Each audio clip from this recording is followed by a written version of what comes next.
to consider the possibility that the Indiana Fever are in on the plot to destroy Caitlin Clark. Stephanie White is an idiot, should be fired. Indiana Fever fans are done being polite. They are done being patient. And right now, across every corner of social media, one demand is getting louder by the day. Get Stephanie White out and get Larry Bird in. Is the cash cow. She is box office. When she plays, the ratings go up, revenue goes up, interest goes up. When she doesn't play, it plummets. 36% drop in the ratings for All-Star Weekend for the WNBA a few weeks ago. Last year, she didn't miss a game. This year, she missed 17 games. This is a person that everything she touches with women's basketball turns to gold. They didn't have chartered jets until she arrived. She arrived, they had chartered jets 2 minutes late, 2 weeks late. Now, before you say this is just fans being dramatic, stick with me. Because the case these fans are making is not coming from nowhere. There is a real frustration building around this team. There is a real concern about how Caitlin Clark, arguably the most important player in women's basketball right now, is being managed, used, and frankly, respected within this organization. And once you lay it all out, you might find yourself agreeing with every single one of them. So let's get into it.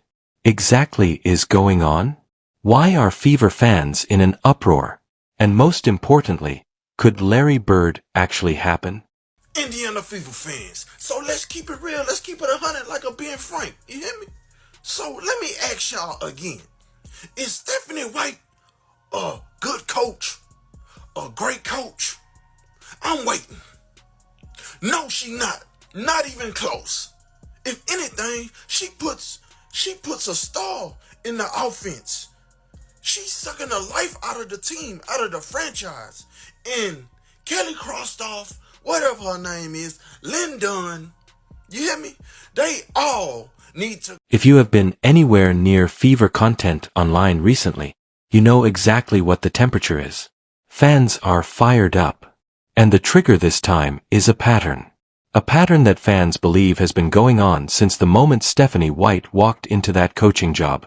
The belief is simple: Stephanie White does not build this team around Caitlin Clark. And in the eyes of the fanbase, that is the one thing she absolutely has to do. She's the sole reason, period. I'm tired of people saying, oh, it just happened. It was just a coincidence. Oh, it was already trending up. Let's just even look at this chart behind us. These are all the years in the past, 12, 13 years?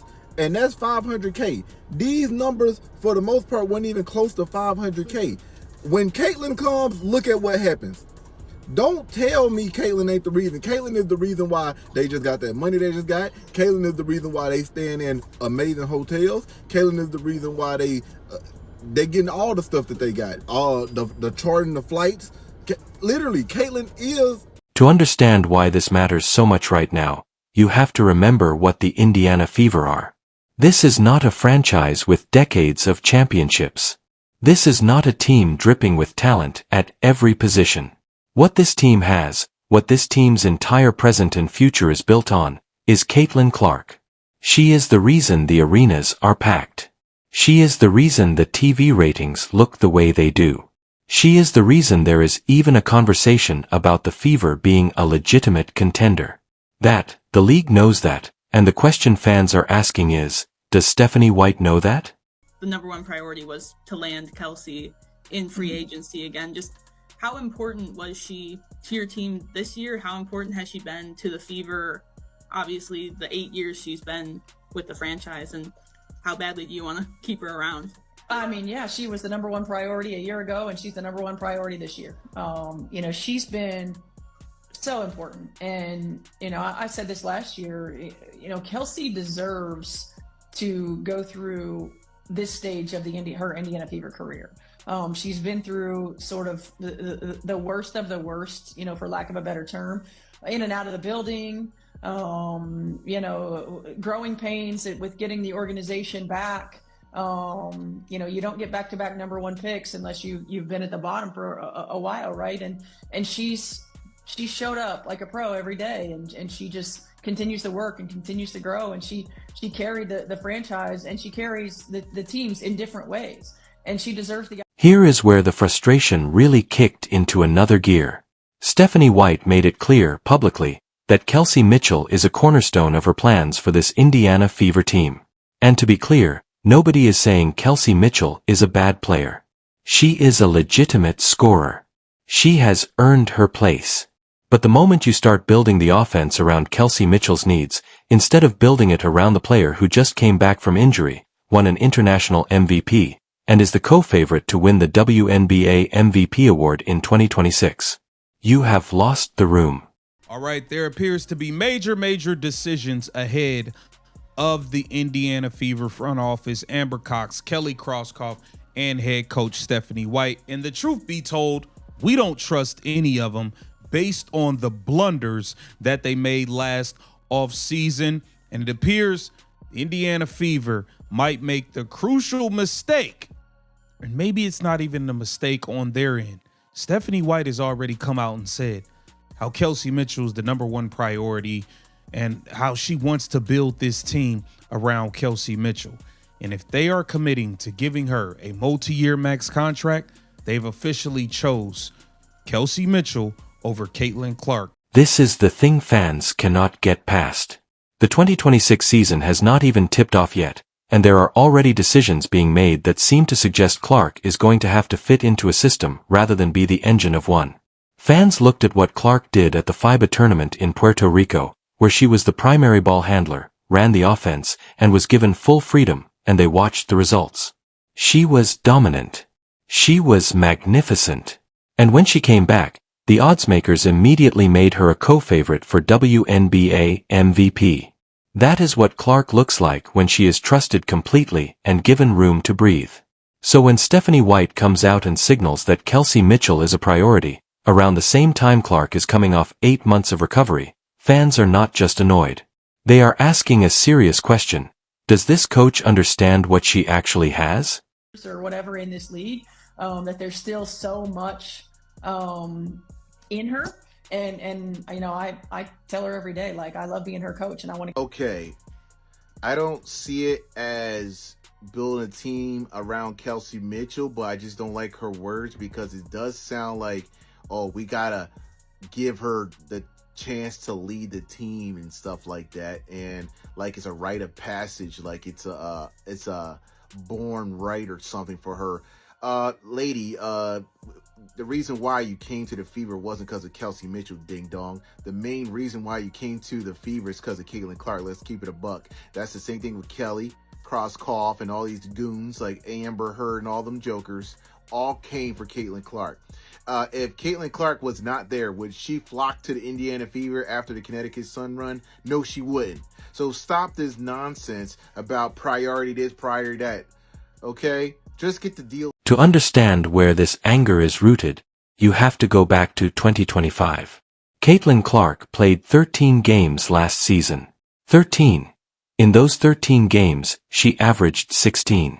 5 points, 8 assists, and 0 rebounds.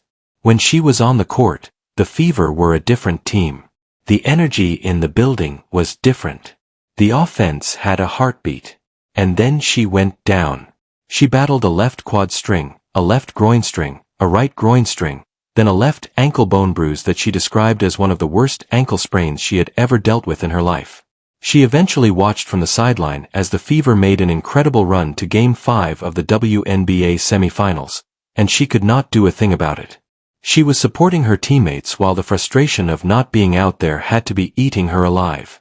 Now, injuries happen in sport. Nobody is blaming Stephanie White for the injuries themselves, but here is where it gets complicated, and where fans started paying very close attention.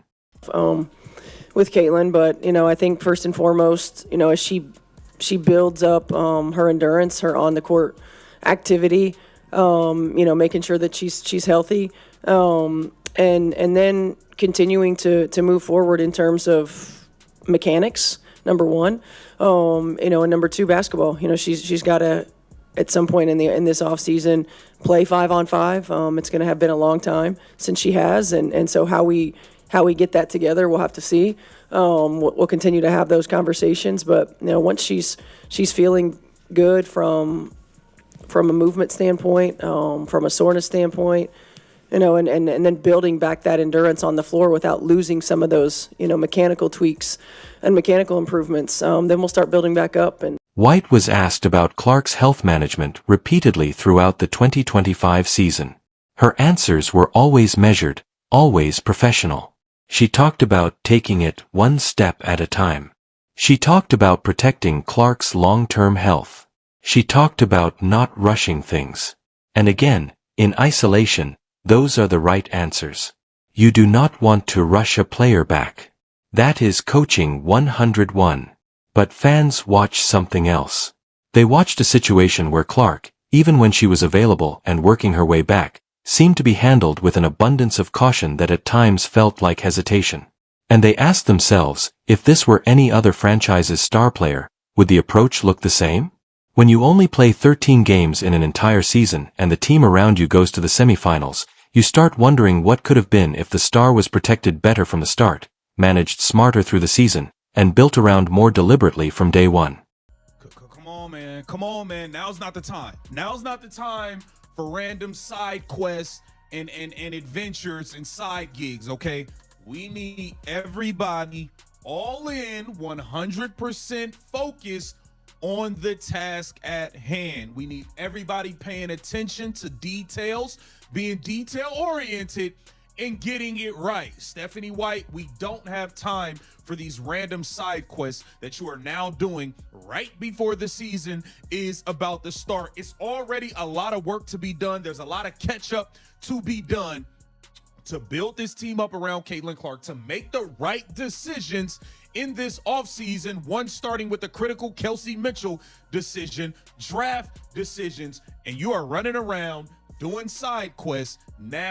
There is another layer to this that casual fans might have missed, but the hardcore Fever faithful absolutely did not. During the 2025 season, Stephanie White made the decision at various points to experiment with Clark at small forward. Caitlin Clark, a player whose entire game is built around her ability to run an offense, read the floor, and operate as a primary ball handler, was being used in a role that minimized all of that. And the numbers back up what fans were seeing with their own eyes. You cannot average 8 assists per game from the small forward spot. You cannot change games with your playmaking from a position where the ball rarely touches your hands. Clark's value is maximized when she is the engine, when she is the primary decision maker, when the offense runs through her. That is not a preference. That is just what the evidence shows every time Clark has been given that role, whether it is in college, in international competition, or in the limited WNBA games where she had full freedom. The results are always the same. She is elite, and Fever fans want to see that version of Caitlin Clark every single night. Was any precursor to what Caitlin Clark is going to do in year 3? You know what? I don't blame Brianna Stewart, Brianna Turner, Nafisa Collier, Aneka Ogwumike if they say themselves, we can't get beat like this. This girl is coming for revenge. She's coming with a chip on her shoulder. It's going to be a reckoning. As my mom would say, it's going to be a rude awakening. Year 3 with a healthy Caitlin Clark. I wouldn't have known she took 200 days to recover. I wouldn't have known the last time that we saw Caitlin Clark play basketball was what? July? I'd have no idea. This was a masterclass. If there was ever a moment that crystallized everything Fever fans have been saying, it was the FIBA Americas tournament. Clark came back from 8 months on the sidelines, stepped into a competitive international environment, and was immediately the best player on the floor. She was given the point guard role. She was trusted with the ball. She was not experimented with. She was not managed into a smaller role to accommodate someone else's shot volume. She was simply allowed to be Caitlin Clark, and the result? Oddsmakers immediately responding by making her co-favorite for the 2026 WNBA MVP. That tournament was a direct data point. It showed the world that Clark is back. It showed that the injuries have not taken anything from her. And for Fever fans, it also showed something else, that when Clark is the priority, everything works. The question now is whether Stephanie White saw what everyone else saw and whether she draws the right conclusion from it heading into the 2026 season. Now, let us talk about the name that has been setting the internet on fire, Larry Bird. Fans are literally asking the Fever to hire him. For anyone who might not know the full story, Larry Bird is not just a basketball legend. He is specifically an Indiana basketball legend. He grew up in French Lick, Indiana. He played in Indiana. And more relevant to this conversation, he spent years as the president of basketball operations for the Indiana Pacers, where he built competitive teams in a small market. Won NBA Executive of the Year in 2012, and earned a reputation as someone who understands how to build a team around talent, rather than around ego or systems that do not fit the personnel. The reason fans are chanting his name is not random nostalgia, it is based on a very specific belief, that Bird would understand immediately what the Fever have in Caitlin Clark, that he would never run her at small forward. That he would never prioritize a role player's shot volume over the star's playmaking. That he would build the entire operation around maximizing what Clark does best and let everything else fall into place around her. Is that a guarantee? Of course not. But in the absence of confidence in the current arrangement, fans are reaching for the name that gives them the most hope. And right now, that name is Larry Bird. Would you allow Caitlin Clark, if you were her coach, to shoot the way she shoots?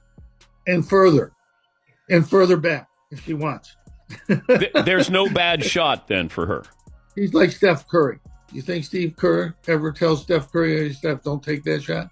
He's the only one that I've seen other than Steph Curry that can do that. She's incredible. She's the best player to watch. I've said this all year.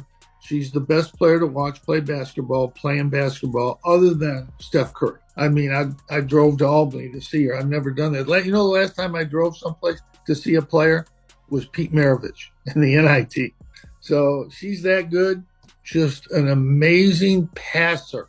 Yeah. Probably one of the most creative passers I've ever seen. There's a reason. Can this actually happen? Can Larry Bird actually end up involved with the Indiana Fever? Honestly, it is complicated. Bird is 69 years old. He has been very deliberate about stepping away from the day-to-day grind of professional basketball. He turned down coaching offers for decades because he did not want to be tied to the kind of schedule that professional basketball demands. Even during his time with the Pacers, he stepped away multiple times, citing the toll the job takes. The WNBA is not the NBA. The schedule is not 82 games. The travel, while demanding, is not the same grind. And the opportunity in front of Indiana right now is unlike anything the league has seen in a long time. You have a generational player, a market that is fully invested, a fan base that is growing every season, and a franchise that is one or two smart decisions away from being a championship-level team. If there was ever a project that might tempt someone like Larry Bird to get involved, even in an advisory or front office capacity, this might be it. Now, to be clear, there has been no official announcement. No confirmed deal. No press conference. What exists right now is a groundswell of fan energy, some credible speculation, and a lot of social media heat. But in today's sports landscape, fan pressure is real. Public narrative is real. And the fact that the Larry Bird conversation is happening at this level, right at the start of the 2026 WNBA offseason, is not something the Fever organization can just ignore. 4. Standing in front of us, and the TISO MVP of the tournament is none other than Miss Caitlin Clark. It's undeniable the impact she's made on women's basketball, and here in Puerto Rico had quite the showing. Her debut with the senior team, the double-double with both points and assists. And in her senior debut, she wins the TISO MVP at the FIBA Women's Basketball World Cup qualifying tournament here in Puerto Rico. Here is the bottom line for Indiana Fever fans. The 2026 season is not just another season. Caitlin Clark is healthy. She is sharp. She proved it at FIBA. The odds makers already see it. The entire basketball world is watching. This is the season where Clark could stake her claim as the face of women's basketball, not just in conversation, but on the trophy stand. And that window could close faster than anyone wants to admit. Injuries are unpredictable, momentum is fragile. The Fever organization has a chance, right now, heading into 2026, to get everything right.